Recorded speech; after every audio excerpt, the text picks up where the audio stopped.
The story begins with Lord Harold breaking off his engagement with Mithria Lilvardi because she was a strong-willed woman, lacking even a shred of femininity. As a final act of kindness, he said he would offer her proper compensation and told her to be grateful for his generous heart. The woman next to him, Dorothea, found him really kind for this gesture. Looking at the woman, Mithria had already figured out why Lord Harold was breaking up with her. She figured he preferred women with big breasts. She told him to get permission from her uncle because she couldn't do anything without his approval. Lord Harold said he knew that and decided to come today to inform her in advance. In any case, she didn't think it was necessary to talk in the middle of the city. Mithria lost her parents 3 years ago due to an outbreak that spread back then, and now her uncle handles the affairs of the domain. Thanks to the support of the Ironstone family, her former fiancé's family, they were barely getting by. But now that the engagement was broken, that support would surely be withdrawn. She didn't want to burden her younger brother with more suffering and decided to work. Mithria Lilvardi was 18 years old. She was the eldest daughter of the noble Lilvardi family, which was on the brink of collapse, and she possessed a slightly different experience from those who were said to have reincarnated from another world. She used to live in a completely different world as an ordinary girl, enjoying her life there until she had an accident while returning from her part-time job. She even liked working back then, so she didn't find labor to be hardship or suffering. It was really rare to find a high-paying job here. While she was looking, someone showed her an ad. Someone was looking for a cleaning staff for the Royal Court Mage Division. In the Kingdom of Eustaria, Royal Mage Corps Gleam Division, the situation was bad. A blonde-haired man was walking around and saw that the situation was still catastrophic, as usual today. Today was the interview day for the cleaning staff, and the squad leaders were really fired up about hiring physically strong cleaners. But he wasn't sure if there was even anyone suitable. However, when the applicants arrived, they were shocked. Nearly half of them were daughters of noble families. Unlike Garvius Aldred, captain of the Red Ruby Squad, Shido Ordrea kind of expected this. The Royal Mage Corps had a high status and excellent pay, so it was a treasure trove of perfect marriage prospects. Nathaniel Murdial was worried about the number of people in there and asked if they were really going through with those interviews. Garvius scolded him because if they didn't fix this chaotic mess, the consequences would reach them too. Nathaniel said no one was even capable of cleaning it in the first place, and at this rate, no work would get done.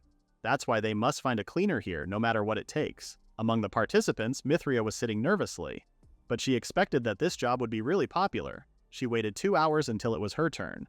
She was with the last group and there were 4 people in there. When they sat, Shido explained that this job mainly revolved around cleaning tasks.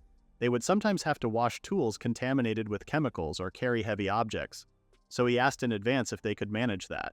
All the ladies calmly responded that they could. Shido asked Mithria, and she said she could. She said that she helped clean their house in town every day, so she had experience with cleaning, organizing, and washing dishes. She said she also knew how to use body enhancement magic, so she could carry anything.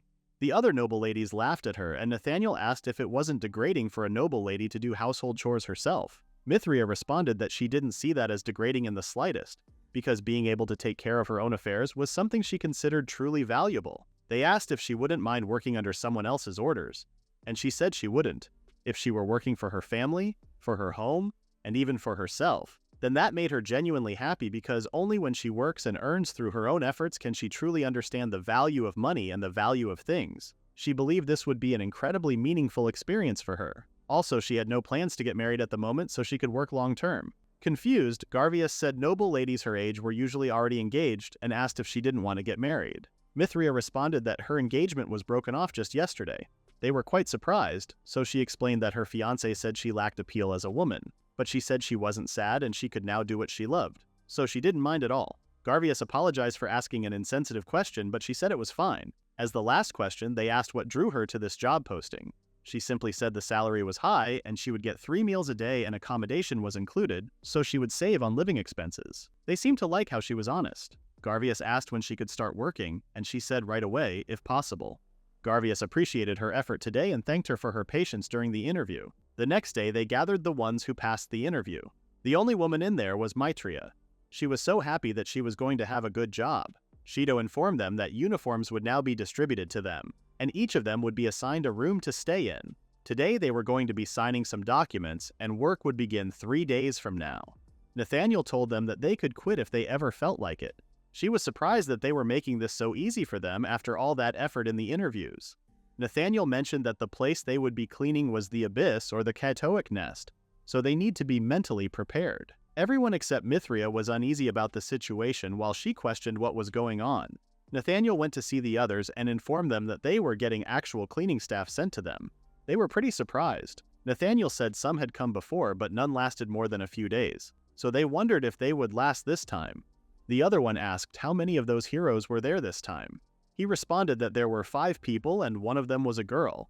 He said she was such a bright and lovely young lady. The dark-haired one said they handle chemical materials here and heavy experimental tools, so he thought it would be tough for a woman. Nathaniel explained that she could use body enhancement magic. They didn't expect a noble girl to use that kind of magic because it was really rare. He said she was a little odd, but she was fun and unique. She looked super excited to work, like she couldn't wait to start. The blonde one said she would quit if she got married. Nathaniel thought about it for a moment and said it didn't seem like she would, at least for now. He asked what he meant by that, and he said her engagement was broken off because she lacked feminine charm. Worried, they asked if she was okay. Nathaniel said she didn't seem to care at all and was actually happy because she could finally do what she loved. Normally, that kind of situation would be a huge shock, enough to put any girl in bed for days.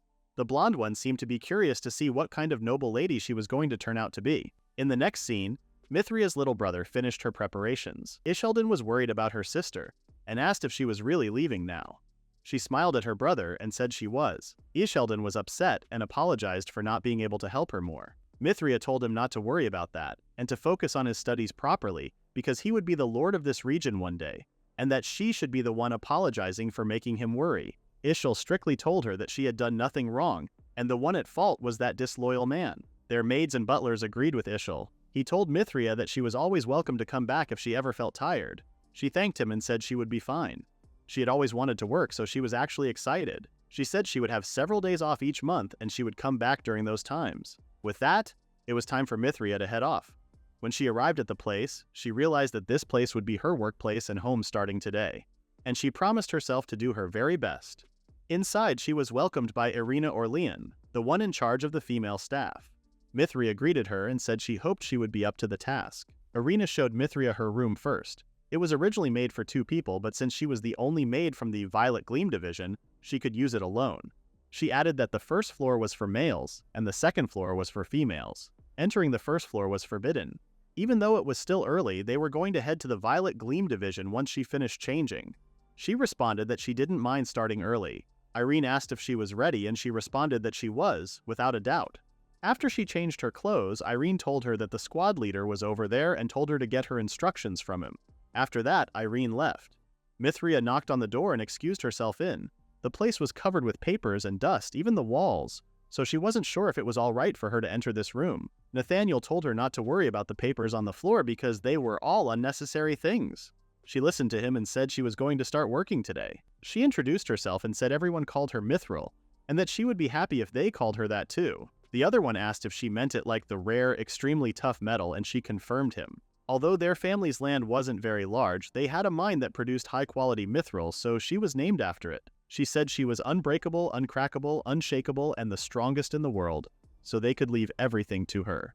They really seemed to like her, and Nathaniel welcomed her to their Violet Gleam division. He said they would be out for a while and they were leaving things to her now. She said she would do her best to meet expectations.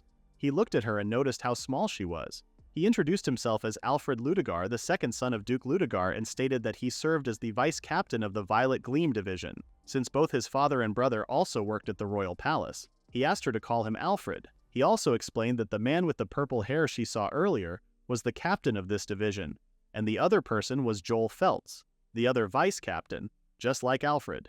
Currently, there are around 50 people in the Violet Gleam division, so each person is in charge of cleaning 10 rooms. He asked if she could start by cleaning the captain's room, and she was more than willing to show her skills. Alfred seemed surprised by her attitude. When they left, Mithril covered her face with a mask and started cleaning. The place was dirtier than she thought it was. She asked Alfred if he had an unused large bag to collect the dust in. He thought about it for a moment and promised to get her one by tomorrow. To help her out, he used his fire skill to burn the dust. The dust disappeared completely and even the floor wasn't scorched. She thanked him. They continued with cleaning the dust on the books. Before Alfred knew it, he was helping her with his own hands. But now that he thought about it, it never once occurred to him to clean or organize something he used himself, because he always thought that was the servant's job. Mithril commented on how thorough he was with his work. He said he wasn't used to it and wasn't sure if his help was worth much. She said that wasn't true because he even carefully wiped the dust off the books and sorted everything so neatly, which helped her a lot. She said he had a real talent for cleaning. Alfred responded that she was the one who truly had that talent. Mithril was happy to hear that because ever since she was little she used to help the maids with their work, and she felt like her efforts were finally paying off. Alfred already knew that this girl had grown up being loved by the servants too. She was honest, bright, and even after her engagement was broken off she kept moving forward without looking back. She was the complete opposite of him. He said that he would like to learn how to clean properly. Mithril found this idea great. She then noticed that he laughed a little and then thought she might be imagining things. When Nathaniel and Joel returned, they were shocked to see the clean room.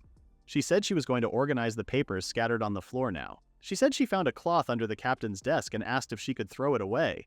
But Nathaniel didn't want her to throw that out because he liked it. She said it was super dirty, and it smelled weird too. He said he just uses it to cover himself a bit when he naps, so it was still usable in his opinion. Shocked, Mithril asked if he had ever washed it even once. He said he was the squad captain and was always buddy, so it wasn't quite at the point where it had to be thrown out. Just as Mithril thought, Nathaniel was one of those people who couldn't throw things away because of a saving mindset. On top of that, he was lazy and didn't wash his clothes. She told him to listen carefully and stated that dirty men were disliked.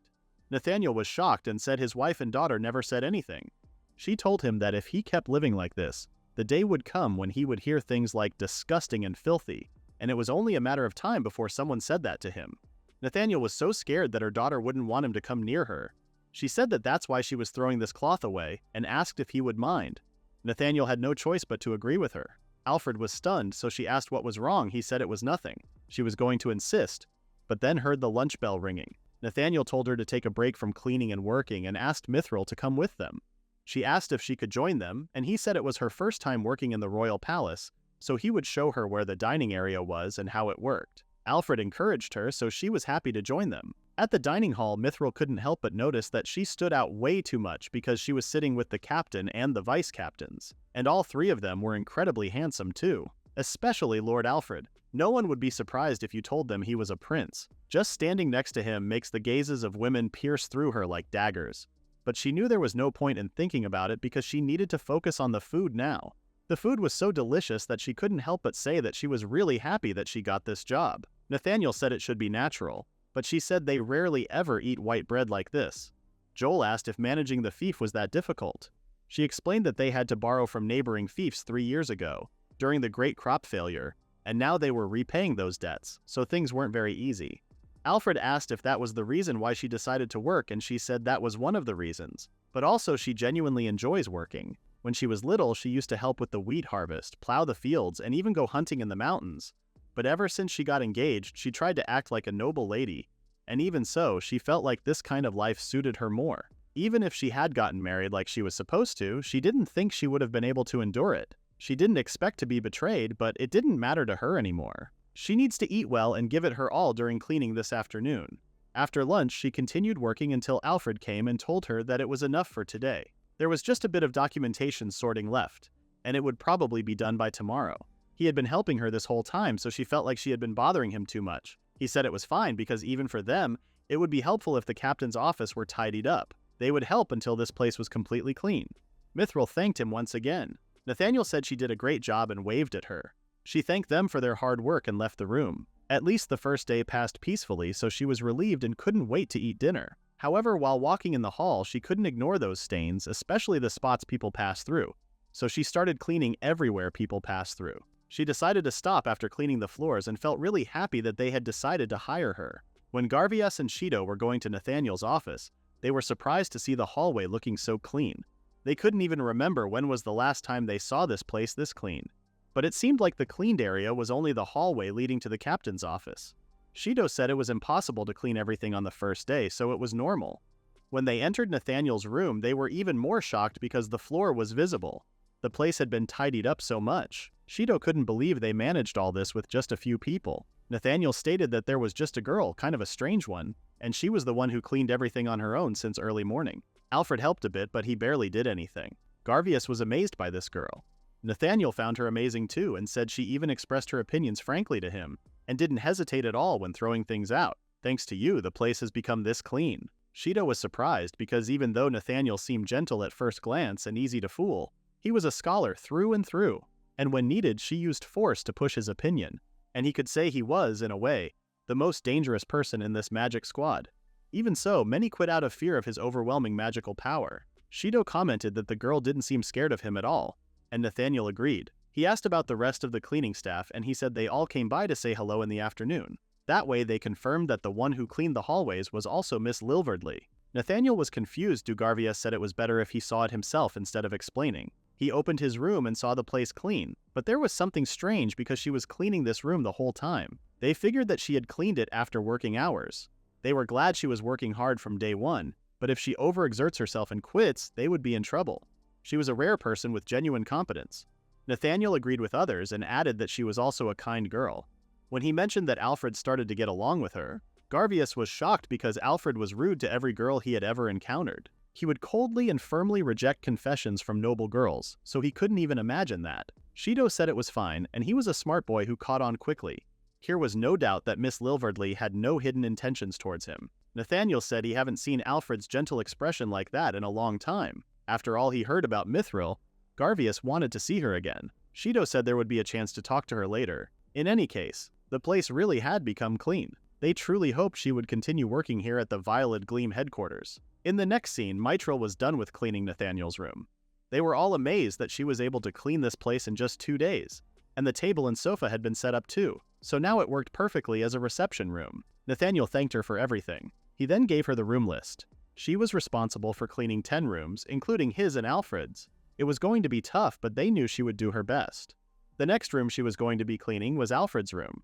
Before entering it, Alfred told her that it might be a bit messy. She wouldn't mind anything but was surprised to see the room clean.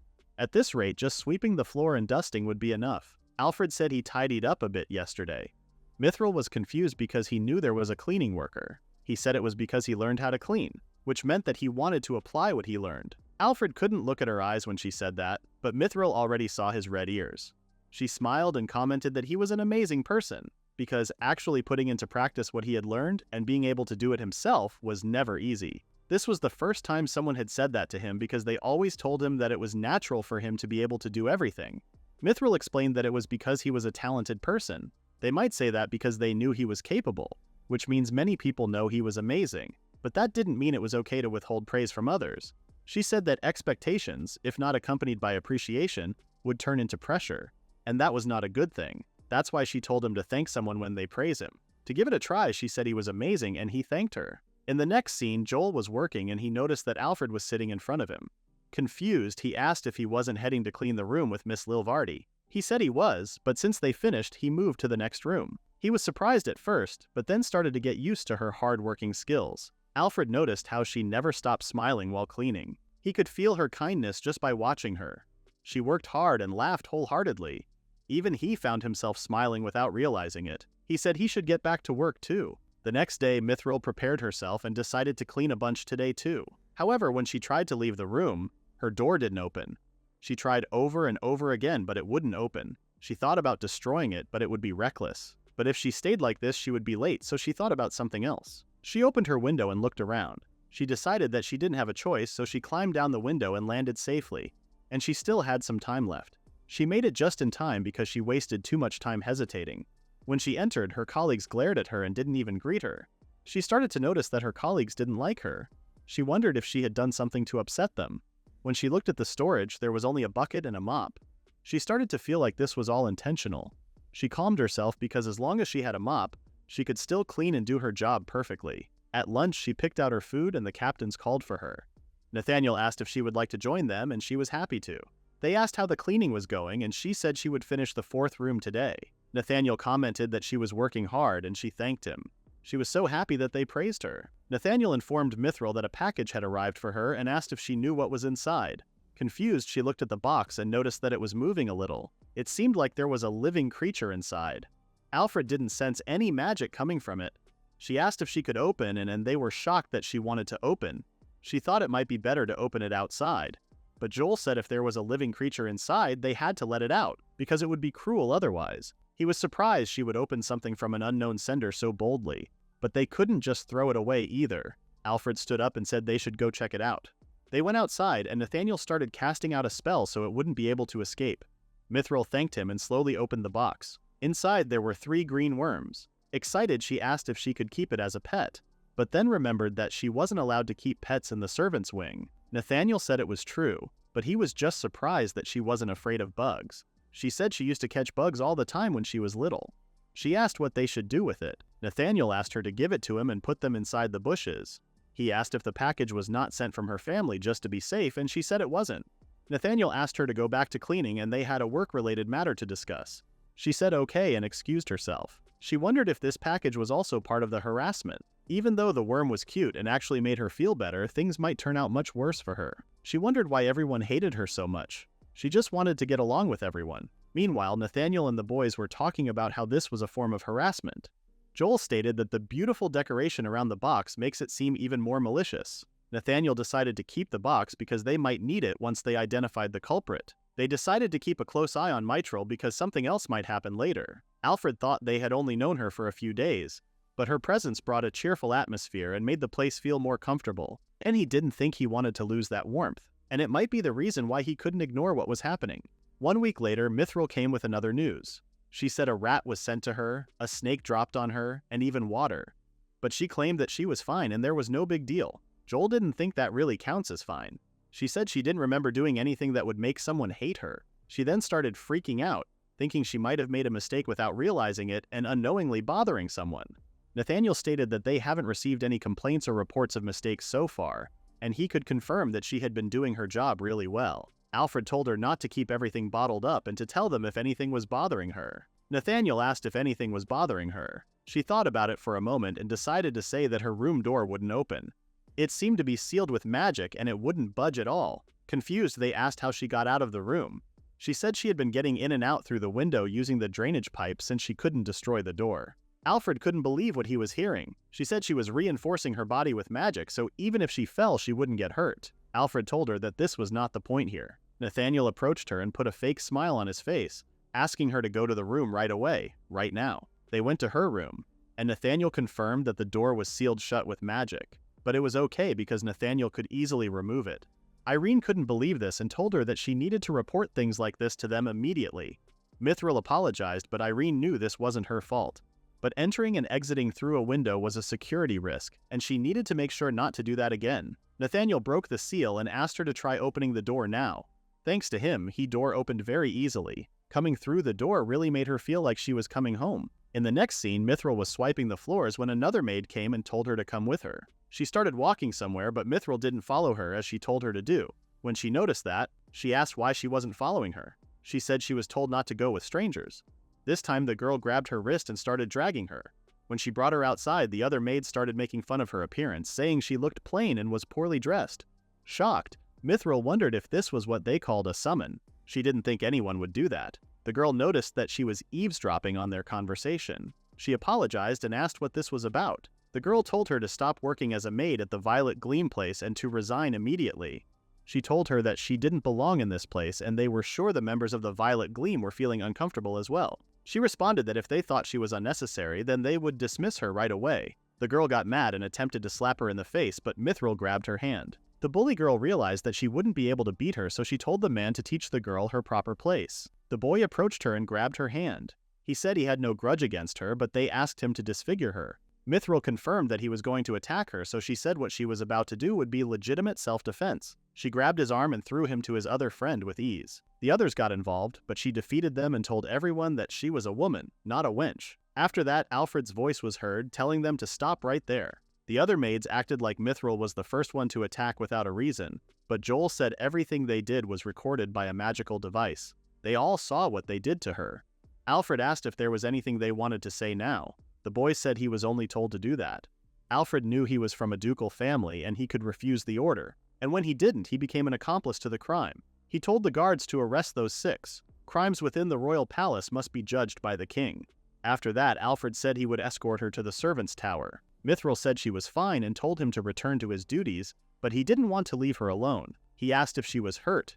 She said she activated body reinforcement, so she didn't get a single scratch. Alfred apologized for causing her great trouble, but Mithril told him that none of the Violet Gleam members were at fault. and on top of that he came rushing to save her. Alfred couldn't help but comment on how strong she was. She said it was because she was from Mithril. Just as he said, he escorted her to the servants' tower and asked if she had work tomorrow. She said tomorrow was a day off, so she thought she would visit home and greet everyone. Before she entered her room, Alfred stated that he would be happy if she didn't resign. She was serious, polite, and everyone praised her, and they really appreciated having her with them. Mithril was so happy to hear that and thanked him for his beautiful words. She loved this job too, so she wouldn't resign. The pay was good and the treatment was excellent as well. As she left, Alfred realized that her strength, sincerity, and radiance were all the things he lacked, yet they shone so brightly before him. At that moment, he realized that he had fallen in love with her. Meanwhile, Fiancé Ironstone was scolding Lord Harold for annulling his engagement with Mithril. Fiancé knew all this was because their father and mother spoiled him too much. His engagement to Miss Lilvardi was an official agreement between the heads of both families, and now he broke that off of his own will. It was practically a declaration that House Ironstone was untrustworthy. Lord Harold said it wasn't a formal contract yet. Fiancé told him that they had already introduced him as her fiancé to the families connected with them. But since they haven't married yet, Lord Harold thought he could just say he called off the engagement.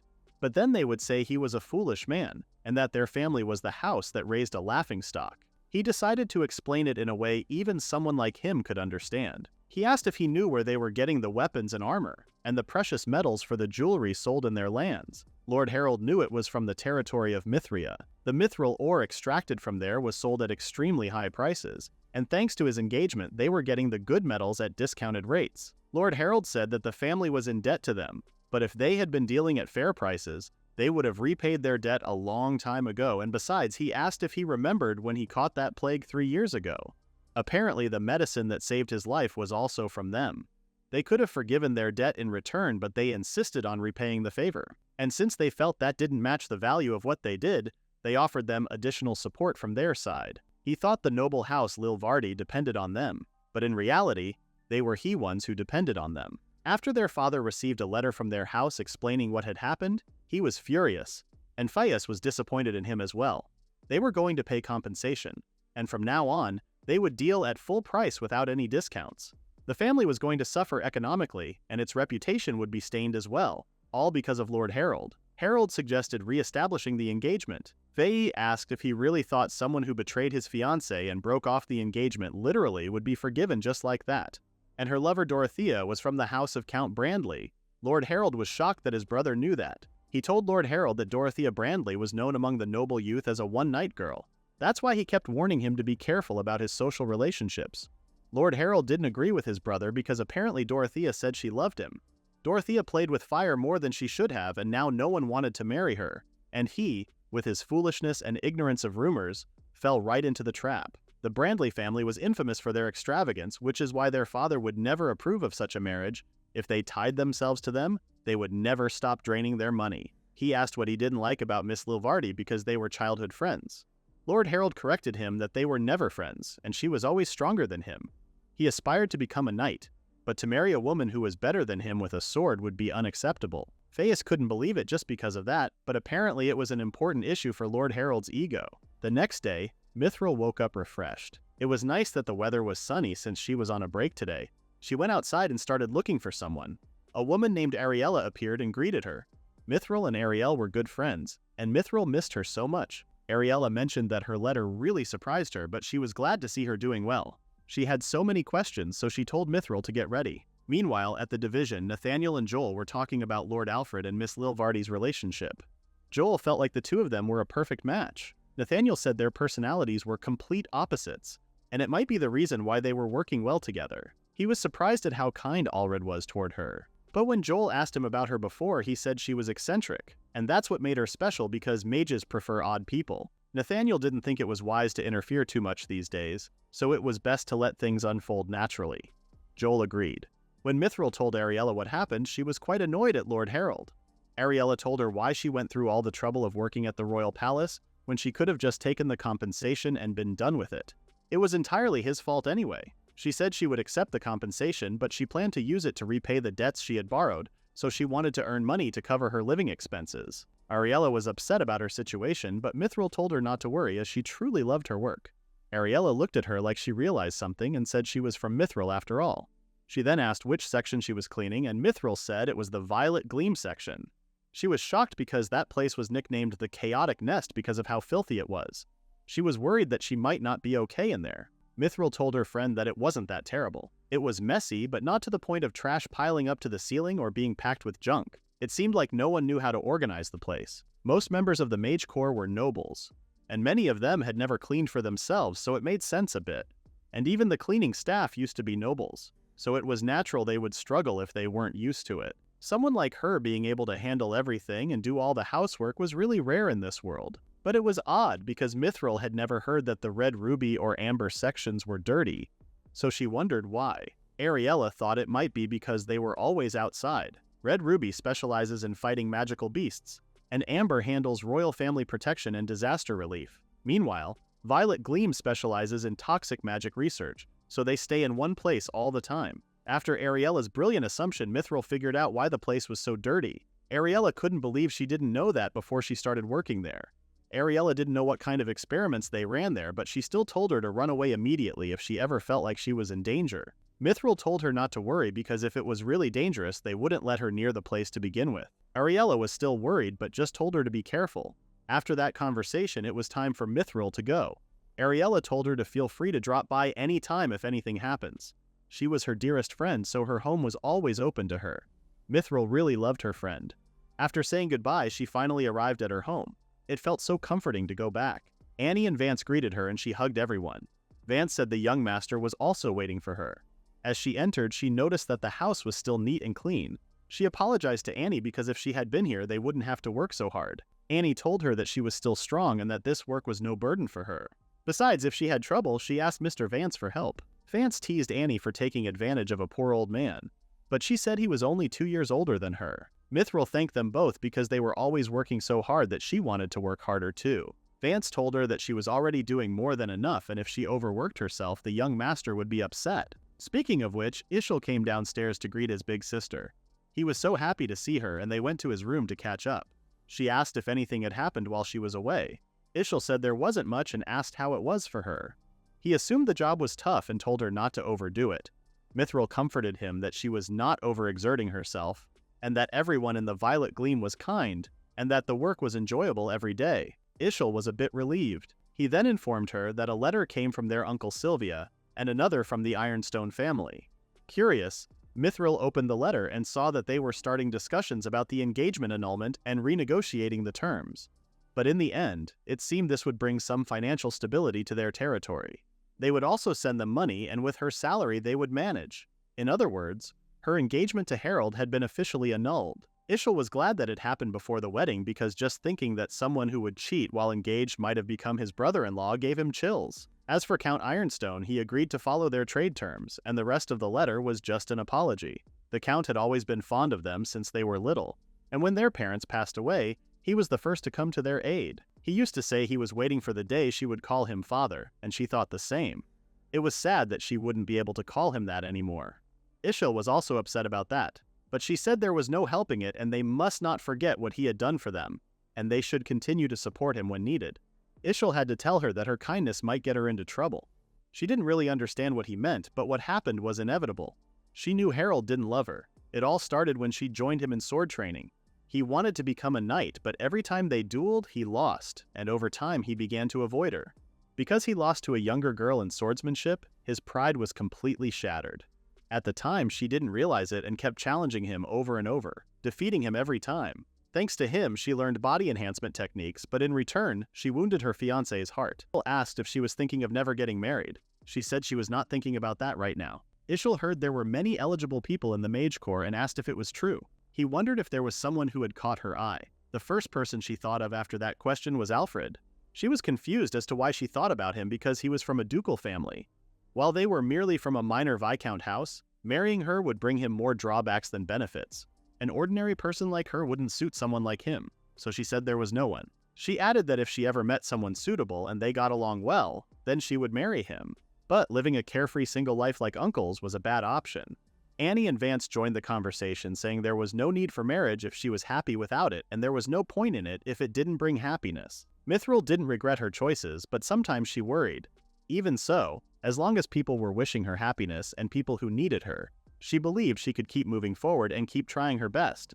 She smiled and told them that she was in the happiest days of her life right now. The next day, Nathaniel heard what had happened and was glad that she was doing well. She reassured him that something like that wouldn't bring her down. After that, she went back to work. She then saw Lord Alfred and asked if something mattered.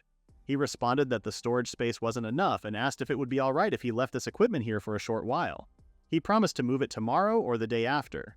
She said it would be no problem. Alfred asked if she was really okay. Since that incident, it seemed like she had been facing some harassment after joining the Violet Gleam section.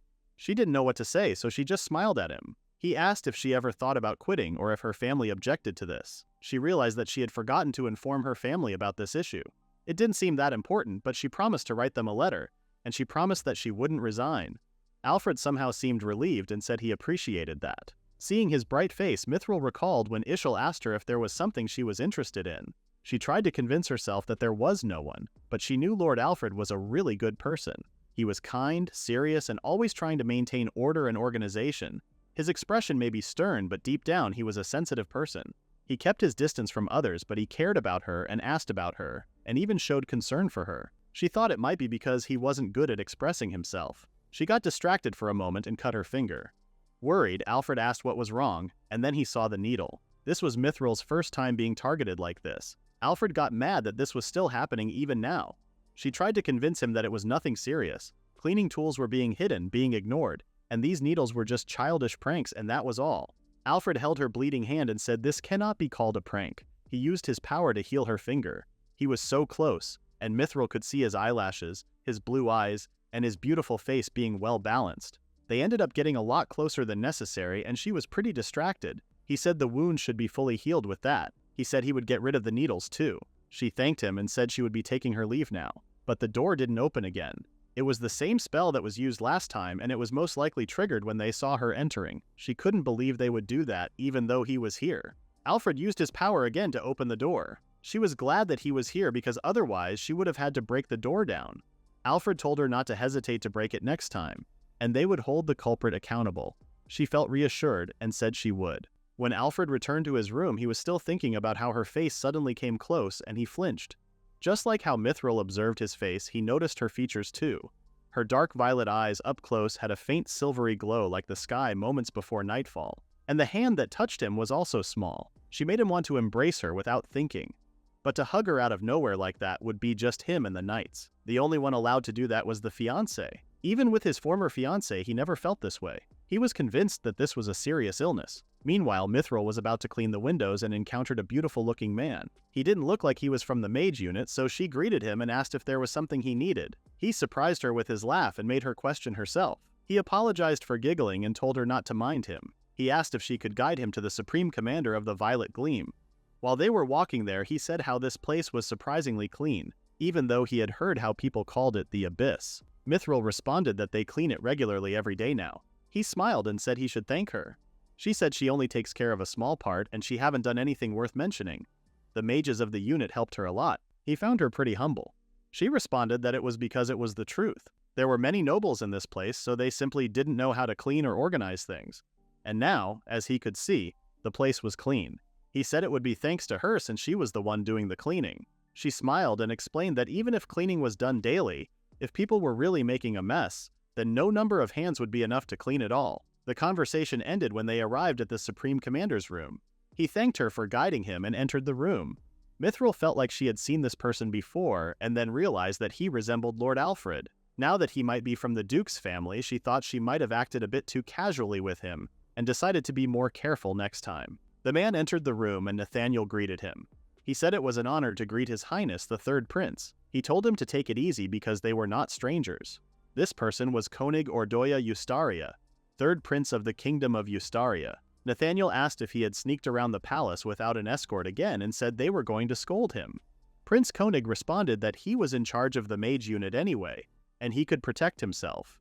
Even so, he said the place had changed a lot, and not long ago, it looked like a garbage dump. He heard that the noble lady, daughter of Viscount Lilverdy, the one who cleaned up this den and had met her in the hallway, guided him here.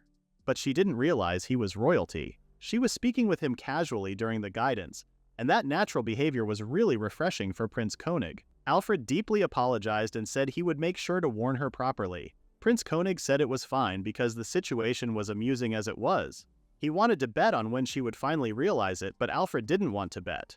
Regarding the knights and maids who tried to assault her in the royal palace, it turned out this was the first time, and there were other victims as well. That recording became solid evidence for their conviction, and they would receive strict punishment for what they had done. Nathaniel assumed Alfred felt powerless for not being able to help her right away and thanked him. Even so, Prince Koenig said the way Lady Lilverty stood up to them was truly remarkable. Even his older brother, after watching the recording, said he wanted to make her a knight. Nathaniel mentioned that Mithril really was an amazing girl, and she was even admired by the second prince, who leads the knight division. Prince Koenig asked if her nickname meant the Metal One, and they explained that she requested to be called that. Nathaniel said she had been bullied by her peers ever since she joined here, but she never showed any sign of distress. If they hadn't noticed, things might have continued unchanged. It wasn't proper to use a name like that as a nickname for a noble lady, but there was no denying that the color of her hair really resembled swords and ornaments made of mithril. Seeing a noble girl who was strong both physically and mentally, he couldn't help but regret letting her go. He asked if she couldn't join the Knight Division now, but Alfred immediately responded that this was not possible. He stated that she was an irreplaceable member of the Violet Gleam unit. Prince Koenig kind of figured out what was going on and didn't insist on this issue. He said he would be heading back now. He mentioned that the additional budget for the Violet Gleam had been improved too. Nathaniel asked Lord Alfred to escort the prince. While they were walking, Prince Koenig used his earring to create an invisible barrier and said it had been a long time since they talked like this. Alfred said that was true and called him his older brother. Alfred, as the fourth prince of the Kingdom of Eustaria, was born into this world 22 years ago, but the kingdom concealed the existence of the fourth prince, and shortly after his birth, he was handed over to the Duchy of Ludegar. On the day he turned 7, he met his real father, the king, and that's when he learned the truth about himself. To fully understand the story, we must go back to the founding of the Kingdom of Eustaria. Long ago, there was a dragon who stood above all other magical beasts, leading them to kill humans and take over their lands. Amidst this destruction, a single human rose to confront the dragon and after a long, fierce battle, managed to slay it. But at the moment of its death, the dragon cast a curse upon him. Since then, among his descendants, someone would occasionally inherit that curse, and the royal family of Eustaria, his bloodline, still bears that curse to this day. He was told that he was the one who inherited it in this generation. Since childhood, whenever his emotions intensified, scales would appear on parts of his skin, his pupils would become slit-like, and his claws and fangs would grow. That was truly the dragon's curse. In order to appear before people, he had to control his emotions, so he was trained by a private tutor who knew of his condition. He wasn't allowed to feel sadness, anger, or even intense joy. The training was harsh, and eventually he gave up having emotions altogether. By the time he turned 15, he had become a person who showed no expression of happiness, anger, sadness, or pleasure. He never left the Duke's estate until he came of age at 16, and even when noble sons and daughters spoke to him in aristocratic circles, he always wore a cold, expressionless face. Because of that, he was dubbed the Ice Prince, but he never cared in the slightest. Then at age 17, he became engaged. It was a marriage arranged by the royal palace and the Duchy of Ludegar, but because she chose to stay by his side despite what he was kind to her and spent time with her as much as he could. 2 years later, on the day she came of age, he revealed the truth to her and transformed before her eyes, but she screamed upon seeing him and fainted. Naturally, the engagement was broken off.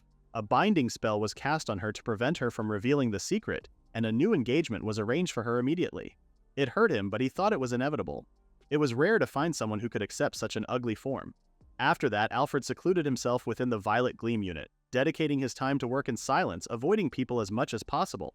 And he thought his life would always remain that way. Until he met Mithril. In the next scene, Mithril was eating a delicious meal with Lord Alfred. He asked if she liked meat. She said she didn't dislike any kind of food. If she had to name something, she couldn't stand bad food. She loved everything delicious. He said she could have his portion too because he haven't touched it yet. He said he wasn't good at eating meat, so he would be grateful if she took it instead. She thanked him for this kindness. He said there was no need for that, but she wanted to repay the favor and wanted him to let her do something in return. He then asked if she would mind accompanying him on a shopping trip. He wanted to buy some new cufflinks, but he had no idea what would suit him. She confessed that her sense of style wasn't that great and asked if that was okay. He said that was fine and asked when her day off was. She had a half-day break tomorrow, so he said they would go tomorrow. She asked if he didn't have work, and he responded that the Legion commander told him to take some rest, so as long as he let him know beforehand, there wouldn't be a problem. With that, they settled. She then remembered that her little brother's birthday was coming up, and she wanted to buy him a gift, and cufflinks sounded like a really good choice. When Lord Alfred informed Nathaniel about this, he said he wouldn't mind. After getting the permission, Alfred returned to his home. His mother, the Duchess of Ludegar, Diana Ludegar, welcomed him. She told him that even though it was fine to devote himself to his work, he should come home from time to time like this. His brother Arnold and his father, Winter Ludegar, were also happy to see him. He asked him to come sit at the table. Alfred noticed that Arnold didn't come with his wife. He explained that she wasn't feeling well today, so she decided to rest. When she felt better, he wanted him to let her see him, even just for a moment. It had been 3 years since they last had dinner together as a family of 4. Lord Winter asked how the work was going lately and told the butlers to leave the room. Her mother had already noticed that there was something he wanted to talk, so they asked when they were alone. Alfred didn't hesitate to tell that there was a woman he had special feelings for. They were quite interested and surprised and asked who she was. He said that she was currently working as a maid in the Violet Gleam Mage Corps. Her name is Mithril Lilvardi, daughter of the Viscount. Lord Winter asked if that was the girl everyone had been talking about lately, the one who defeated 3 knights who tried to attack her. He said that she was a bright and energetic girl, and although she was a little different from typical noble ladies, she had a positive personality and was straightforward in her words and actions. In other words, she didn't pretend or hide what was in her heart. Lady Diana asked if she knew about his feelings for her. He hadn't told her yet, but he was planning to do so soon. Diana stated that if he intended to spend his life with that girl, she wouldn't object. Lord Winter was also on board with that, and his brother was actually relieved to hear that. Alfred asked them to allow him to quietly observe the situation until he could express his feelings to her and confirm hers as well. Regarding the curse, talking about it was not permitted except after marriage and with the royal family's approval. And if their ducal family formally proposes marriage, it was unlikely the Viscount's house could refuse. But he didn't want things to be done that way. If their feelings weren't genuinely mutual, then it would end just like it did 3 years ago. But if she accepted him, there would be no greater happiness than that. The next day, Mithril finished getting ready, but she found her look still rather plain. Lord Alfred was waiting for her, and the moment he saw her, he complimented how the purple dress suited her so well. She thanked him, but she knew that was definitely just flattery. He offered his hand and asked to be her escort if she would allow him. Though he didn't go out into the city very often either, he suggested enjoying a little exploration together. Mithril was more than happy to spend time with him. When they arrived in the city, Lord Alfred moved his ring and changed his hair color. His blonde hair draws attention in the city. Even if he changed his hair color, his face still stands out too much. He suggested starting with the shops along this street. She was sure they would find some beautiful cufflinks. There were so many people in the town, so Alfred held Mithril's hand. She said it really made her feel like they were out in the city, and this was so fun. She asked if he wasn't good with crowds, and he said he wasn't very comfortable with them. He found an interesting stand, and they started looking around. The stones here were leftover pieces from jewelry made for nobles, and they were usually discarded. They were all lovely, so they took them, refined them, and sell them here. They were all shiny and beautiful, but there weren't any cufflinks. Alfred suddenly bought something and put it in her hair. It was a flower clip. He wanted it to be a memento of the day they went out together, and said the blue suited her too. She told him that he shouldn't be buying her anything. He asked if she wouldn't be happy to receive a gift from him. She corrected him that she was very happy with it. Alfred wanted to go ahead and use it however she liked. She felt embarrassed and thanked him again. They entered a shop this time and found some good cufflinks. If Alfred was going to use them, gold might suit him more and bright colors look good on him too. As for her, she liked light blue and violet. Lord Alfred didn't think twice and bought all of them. She was shocked because he didn't even try them on. He said he didn't mind the details and would start using it tomorrow. He then asked what his brother liked. She said he resembled her a little, but his eyes and hair color were lighter than hers. He was about to turn 15 soon. Alfred stated that something that gives off a mature vibe would be fitting since boys at that age like to appear older. She asked if he was the same. He said he used to imitate his older brother a lot when he was little, and it might be his way of seeming more grown up. She wished she could have seen Lord Alfred back then. He asked if she would like to visit their home next time and see for herself. She laughed because she thought he was joking, but Alfred said he wasn't joking. After that, he picked something out and asked for her opinion. It was gorgeous, and the silver base matched Ishel perfectly. He said that when he looked at her eyes up close, they shone like this violet gemstone, as if they carried a glimmer of silver dust, and he was sure her brother's eyes must be just as beautiful as hers. Mithril was so surprised that he noticed this much about her when even she didn't know what her eyes looked like. She decided to buy the one he picked. After they finished their day, Mithril thanked him for today, and he thanked her for choosing such beautiful cufflinks. When she returned to her room, she was very glad that Alfred liked the ones she picked. In the next scene, Mithril returned home and gave Ishel his present. When he opened it, he really liked the cufflinks. She said that the color suited his eyes. so she thought they would suit him. He promised to wear them on his birthday. She wouldn't be able to return because of work, so she wanted him to think of them as being in her place. After that, she said she must go now, even though she just got there. She said she had work tomorrow, and if the gate closed, she wouldn't be able to get in. Worried, Ishil asked if she was okay. She said she was and waved at him, saying she would be back on a day off soon. Ishil didn't know she was being abused all this time at the royal palace until he received a letter from the commander of the Violet Gleam Mage Corps. His sister was always like that. Even though it must have been painful, she acted like nothing had happened. Even when their parents passed away, she didn't shed a single tear in front of him. It was true that his sister was strong, but she was not without emotion. Thankfully, she was able to use body reinforcement, but being attacked by knights must have been terrifying for a woman. The knights and noblemen who caused the trouble were exiled or sent to monasteries. It was a natural outcome, but he felt like he always caused trouble for his sister. He then looked at the cufflinks and asked Annie if she thought her sister had picked out those cufflinks herself. She said they were wonderful cuffing. It seemed she came early to deliver them because she wouldn't be able to return on the actual day, but it was fine because her job was important. Still, he didn't think she picked them out herself. Her taste was way too good. Annie said she might choose them with a friend. He then remembered the new flower clip in her hair. If that was the case, it was fine, but he was still worried. At night, Mithril was thinking about how her brother was going to become an adult next year. 3 years ago, when their parents passed away, Ishil was sick with the same illness too. The fact that he survived alone must have left guilt and shadows in his heart, but she was so happy that at least he survived alone. If he hadn't been there, she wouldn't have been able to keep going. He was her only brother, and she could not replace him with anything. She wanted him to be happy and wanted to congratulate him on the actual day of his birthday. She decided to hold herself together and went to bed. The next day, she informed Lord Alfred that she had given the cufflinks yesterday. He asked how he reacted, and she said he was very happy with them.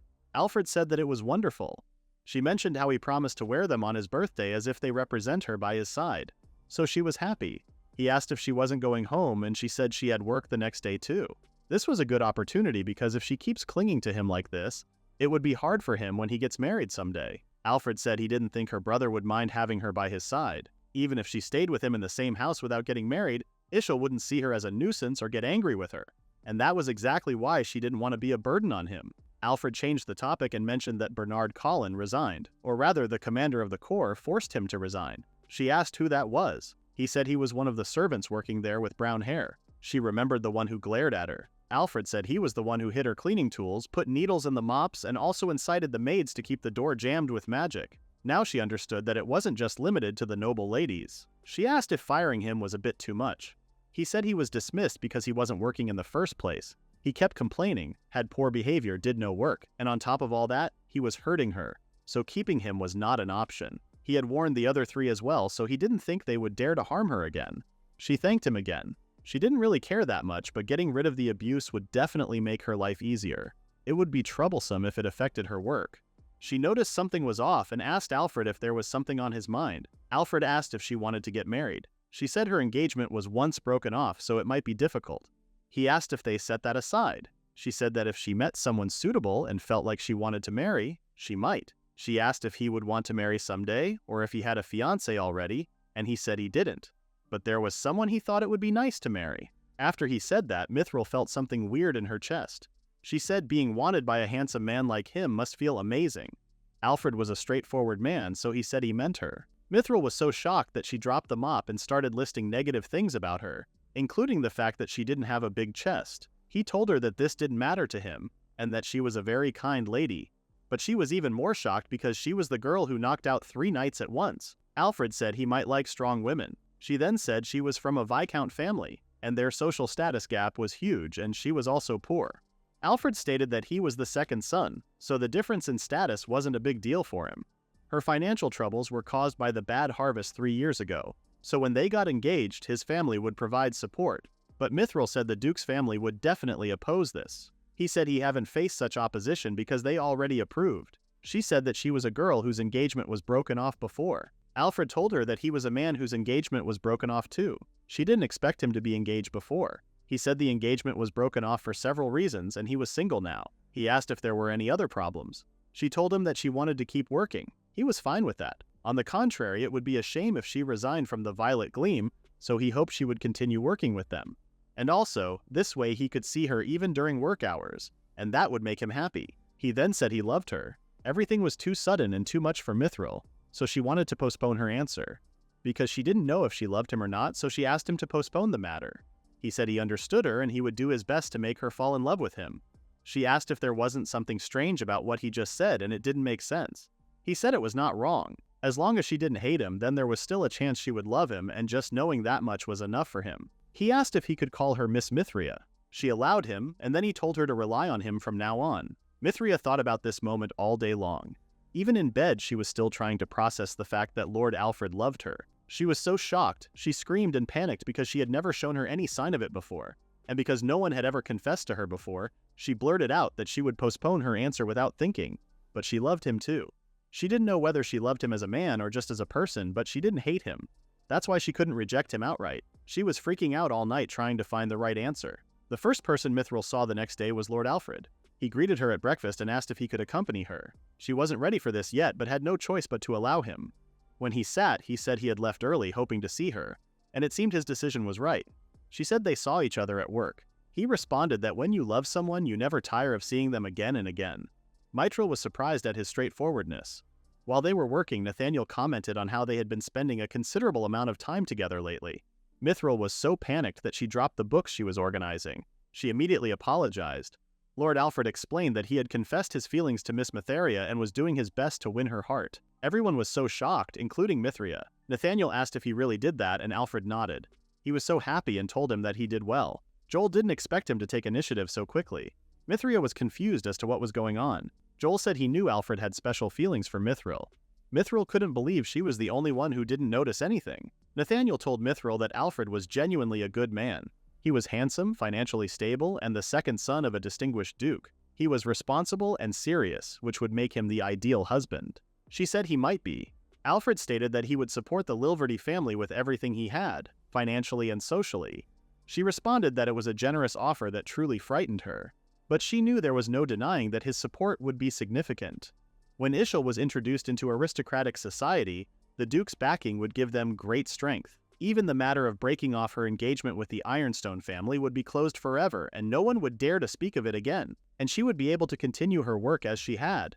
And it was a good offer in every way, for her family and for her. Still, she couldn't clearly understand her feelings for Alfred. Alfred promised to wait no matter how long it takes until she sorts out her feelings. During the day, she continued thinking about the engagement. She didn't see any bad side of Lord Alfred, and if he accepted his proposal, Ishil would become his brother-in-law by law. With the son of House Ironstone, they didn't have a good relationship and they rarely met. But if she could get along with Lord Alfred, she might accept his confession. If she was going to marry, it should be to someone who valued and loved her little brother. She had an idea and went to find Lord Alfred. When she saw him, she asked if he would like to visit their home if he didn't have any urgent commitments. She mentioned that her little brother was eager to meet him when she told him about him.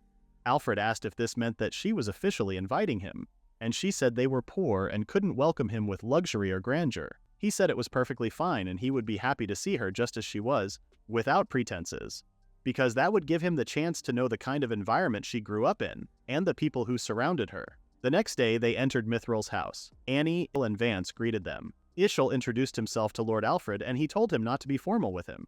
Ishil thanked him for his kind visit today. Alfred introduced himself and asked him to call him by his name. Ishil thanked him for always caring for his sister. He responded that he should be thankful because he was the one who benefited from her presence, though in truth he had caused him a lot of trouble and he apologized for that. Ishil suggested sitting and talking instead of standing here and guided them to his room. When they sat together, he said he read about what happened in the Violet Gleam Corps from the letter, and he couldn't forgive the fact that his sister was harassed or nearly attacked, and he was upset that the environment she was in didn't change quickly enough to protect her. Alfred was so upset and said he was absolutely right.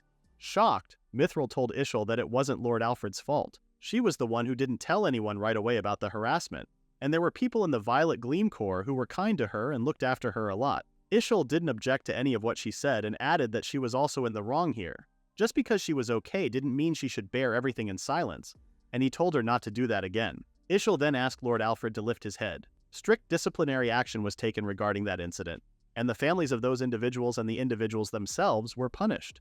But just to clarify, he asked if he wasn't proposing to his sister out of guilt over what happened. Alfred responded that he loved Mithril of his own will, and he wished to propose to her out of genuine feelings. Mithril was once again surprised at how clear he was with his emotions. Ishil asked what he liked the most about his sister, and he said he loved her honesty, her bright and positive personality, and that she was also meticulous and hardworking, and he admired that. Ishil mentioned that her engagement was broken off before, but Alfred responded that his family and he believed the fault was with the other party, and mentioned that he too had a broken engagement once. Ishil was so surprised that he wanted to know the reason, but then realized that he had overstepped. Alfred apologized because it involved internal matters of the ducal family, and that's why he couldn't speak about it right now. But he promised to explain everything in due time. Ishil heard he submitted several conditions if the engagement was to proceed, but he noticed that those conditions would put the ducal family at a disadvantage. Alfred stated that he was told it was acceptable. Ishil asked if he really wanted to marry his sister that much, and Alfred responded that he absolutely was, and if there were any other wishes or requests, he promised to do his best to fulfill them. Ishil told him that there was anything else they wanted. The rest depended on her sister's feelings, so he asked if she didn't want to get married. She said that it wasn't about that. Ishil asked if Lord Alfred was not attractive enough for her to consider him as a life partner. She immediately told him that Lord Alfred was kind, handsome, and intelligent, and he was truly an amazing person. And that was exactly why she felt like she was not good enough for him. Alfred grabbed her face and said what mattered the most was their feelings and what they held for one another. When the time comes for marriage, he asked if it wouldn't be alright for him to be the one by her side. She said she wasn't refusing that. Ishil told his sister that she was overthinking things and told her not to worry about how others saw her. Mithril asked if he really saw her as the right woman for him. Alfred smiled at her and said he wanted Miss Mithria and no one else but her, because it was her specifically that he wanted to spend his future with. Mithril felt so comforted and happy that she stopped overthinking things and held his hand while saying how she wanted to be with him from now on. Alfred thanked her and said he had been waiting to hear those words for so long. They seemed to forget about Ishil, so he said he would get in touch with his uncle to inform him. For the last time, he asked if she was sure about her decision. Mithril comfortably responded that she was and said she would accept Lord Alfred's proposal. With that, Alfred said they would send an official engagement offer from the ducal family. Mithril wondered if that was falling in love always felt like that. She was feeling joy, embarrassment, and nervousness, as if just having him beside her made her feel happy. She realized how much she loved him that moment. But at that time, she didn't know that this engagement would bring so much trouble with it. In the next scene, Nathaniel and Joel congratulated Alfred and Mithril on their engagement. Joel was glad they had come to love each other peacefully. Mithril thanked them. Nathaniel reminded her to make sure to stay focused while working. After Nathaniel said that to her, Mithril wasn't sure if spending time with him would be okay. Alfred reminded her that a work bell had rung, so it wasn't a problem. He asked what she was making, and she said it was a mask. It was a piece of cloth that covered the mouth when entering dirty places. It was annoying to keep putting on and taking off a big handkerchief. He agreed and said masks looked easy to put on and remove, and it was convenient to use. She added that during experiments, masks prevent bad odors, and when you catch a fold, it stops saliva from spreading when coughing or sneezing, which was good. He asked how many pieces she was planning to make, and she said she intends to make 10 of them. He asked if she could make a paper pattern for it. He said he was thinking of using it too during experiments or cleaning. And he thought other people would like to have it so they could ask a shop to produce it for them. And if they wanted, they could even sell it. Mithril asked if he thought it would sell, and he said Violet Gleam would definitely buy it at least. And since the mask could be considered a supply item, there wouldn't be an initial cost. He asked if there were any other things she wanted. She said she wanted some waterproof gloves and a vacuum cleaner. Obviously, Alfred didn't know what that was. She drew a sketch and said it was something shaped like a tube, and it sucks in dust and dirt and only blows air out from the back. She said having it would make the servants' work much easier. But in this world, there was no electricity, so household appliances would be difficult. Alfred asked if it could be made. He said it could be done using wind magic.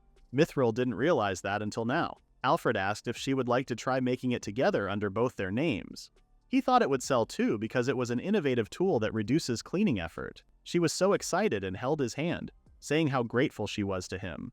He said he was too and promised to look for a suitable workshop, and when he found one, they would go together and discuss it with them. She couldn't believe they might actually be able to use a vacuum cleaner even in this world.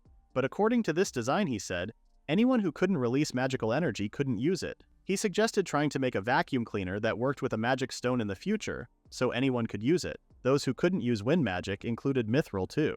A few days later, she finished cleaning Alfred's room. Before she left, Alfred stopped her and said there may be an investigation into her personal background regarding the engagement. She only said that it would be tough. He asked if it didn't bother her. She responded that it was natural for that to happen if it was an engagement with someone from a duke's family, and it would be troublesome if they married someone eccentric. Besides, she haven't committed any bad deeds, so even if they investigate her, it wouldn't hurt her. but throwing a mud ball at a bully when she was a child could count as a bad deed. Alfred comforted her that they wouldn't go that far in their investigation. And as for the vacuum cleaner and the masks, he said his family recommended a good workshop and a clothing shop, so they could go together. He asked when her next day off was, and she said it was in 5 days. She was pretty happy that it would be the first step towards developing the vacuum cleaner. In the next scene, it was Mithril's day off, and they went to see the workshop. A man welcomed them and thanked them for coming. Alfred mentioned that he was accompanied by his beloved as well, and they would be engaged soon, so he asked him to remember her. She introduced herself and thanked him for sparing time for them today. Head of the workshop, Darius Marwood, introduced himself too and asked if her family was the one famous for the Mithril mine, and she confirmed it. He said it was a high-quality, excellent metal, so craftsmen compete to obtain it. After the greetings, Mithril explained to the craftsman that the vacuum cleaner was a tool designed to suck up dust and dirt that fell on the floor. The trash was sucked in from the suction nozzle, passes through the tube, then into the body.